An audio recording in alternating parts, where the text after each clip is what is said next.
Здравейте, приятели! Днеска ще ви се похваля на какво модно събитие бях поканена. Поканим Мария Микаела, която е моделка, и аз се погрижих за нейния грим и все пак аз съм професионален гримьор и го направих много добре, както може да видите. Събитието бе на 30 януари в галерията на хотел Милениум в град София и чествахме 40 годишния юбилей на Долче и Габана.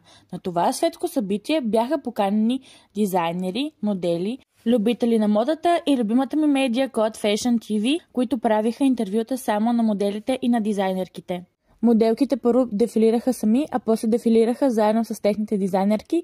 През цялото време се правиха много снимки и се подразбира да има и много фотографии, но имаше и много вино и напитки за всички ни. И също така и много красиви картини, все пак сме в галерия и то не коя да е. А ето ме и мен и как си пия вино. Грима ми е 10 от 10, много се постарах да си направя грима, който да си отива с роклята ми, която ми е подарък от Twiggy Shop. Може да ги последвате в TikTok и в Instagram.